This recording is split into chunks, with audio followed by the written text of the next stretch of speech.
right, welcome to Makin Music. I'm Gary Wineroth from Guitar Showcase, and with me is Jack Van Breen from Guitar Showcase. And we're here this week to talk about how to choose an electric guitar. Last week we talked about an acoustic guitar. Today we're going to talk about an electric guitar. Okay, we dispelled some wives' tales last week, and we talked about how you don't have to start with a nylon string guitar. Steel string is okay. Well, now I'm here to tell you that we don't have to start with an acoustic guitar. So an electric guitar is okay. Now this one's just right for me. I think the color goes good with me here. The Hello Kitty is popular for the little girls and some big girls, actually. This is a full-size one. They also make this in a three-quarter size one. So that's part of the deal. The point is that one of the wives' tales is that an acoustic guitar is where you have to start. Well, let me tell you, parents, kids don't necessarily want to be there. They don't always want to be there. An electric guitar, by its nature, is easier to play because the strings are closer to the neck. And since they are closer to the neck, it will play without rattling because it's electrified, amplified. You don't hear the rattle. The rattle is actually there, just a little bit, and we can hear it just a little. Plug that guy in, and let's see where we're at. I think it's pretty interesting to see the difference in a lot of these guitars. By the way, that one that Jack was playing as we opened here, we'll talk about in a little bit. That's a 1957 Fender Stratocaster.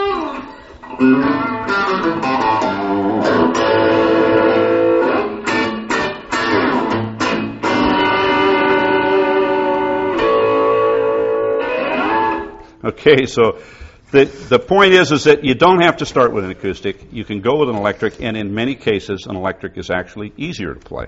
Well, what can you add to that, Jack? Well, the other thing is the challenge with any instrument is getting the student to practice. And one of the ways I found as a teacher to get my students to practice was to teach them something they wanted to learn. You know, if you want to teach the student, and they want to hear,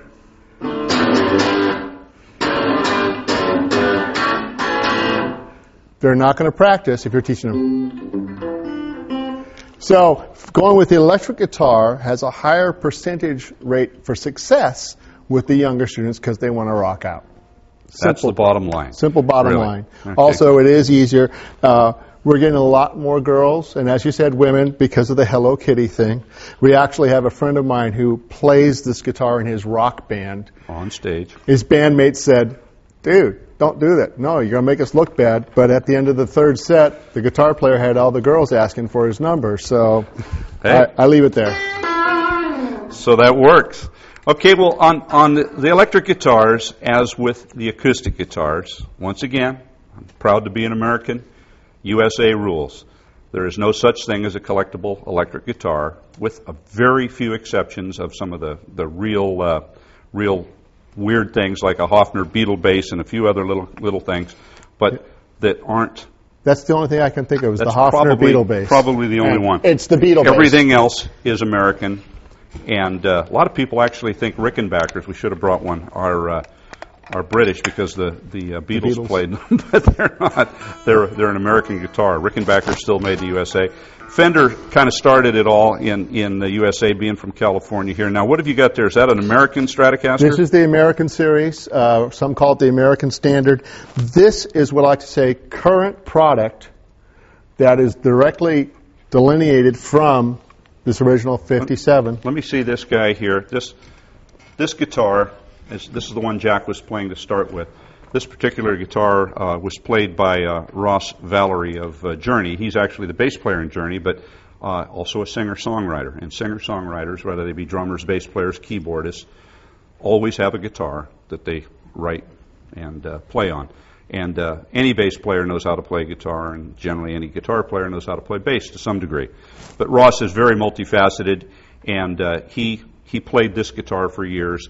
And it was sold to us as part of the collection that we bought from Herbie Herbert in Cyclops Studio. He was the manager for Journey, and it resides in the Showcase collection.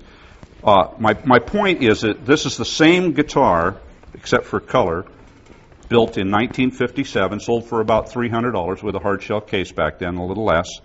That this guitar is available, in the same color and everything nowadays. This guitar is worth about $20,000. Whether or not Ross played it, that's the fact that this has been refinished diminished its value. The fact that Ross, a superstar, played it, and that it was played in Journey, and that so forth, it makes it worth more money. But as a vintage piece, as a museum piece, in stock condition, it's a $20,000 minimum guitar. These guitars new sell for around $1,000. The point is that from $300 to $20,000, they become heirlooms if you keep them long enough. Now, this is almost 50 years. Yep. Next year it'll be 50 years. So, young Almost as old as kids me. starting out, my favorite thing to say is that if budget will allow, go with the American Stratocaster. It's the one that started it all. It's the one that I'm sorry to say that I was selling new in the 60s for around $300, and now those are worth $20,000 and $30,000 as well. And I can honestly say they do not have to be in pristine condition either. They can be nicked, scratched, dented, or even look like Stevie Ray Vaughan's guitar, which is pretty torn up, and they're still worth a lot of money. The interesting thing is that this guitar still retains a lot of that classic tone.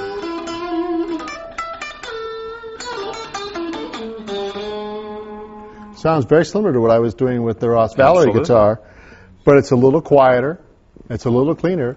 It's actually, for me, a lot easier to play because the frets are a little bit larger than they are in the Ross Valerie. The neck has a little bit flatter shape. It's a 9.5 radius as opposed to 7. These are things that I like, and the general populace has. So this is what I like to call state-of-the-art Stratocaster. That's right. It has been improved substantially. And in $1957, this is actually cheaper than that one was. That's right. You work a lot less to get one of these, and it's going to last for freaking ever. Yeah, it'll go for a long, long time. Well, yeah, this one's been around 50 years, and it's still happening. And that guitar does sound. Actually, play the with the G deck here, your backup band, and let's hear the same exact thing you were doing.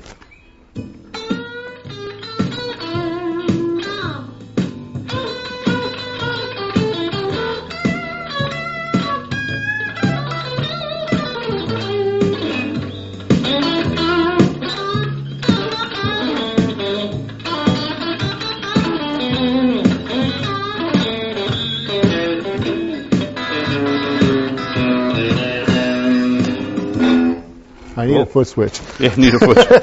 Yeah, you can do that. So basically, you've got the same bottom line guitar, and you don't have to spend a fortune to get it. And it is USA made, and it's a good collector's piece for the future. Yeah, what I found is it takes on a guitar like this about 7 to 8 years, and then it comes back up into what you paid for it. It depreciates immediately a little bit, and then it comes back. It's been a phenomenon. I've studied for, well, I'm not going to say how many years. 40 years, just like me, Jack. He's actually old. He just doesn't look like it. So, okay, from there, in the Stratocaster, we go down to the standard Stratocaster. Standard Stratocaster. Okay. Now, this looks amazingly like the last one I just played, and in fact, there's some very subtle differences. The bridge pieces are actually the original bridge pieces that they used in the 50s, and there are players. Eric Clapton is one who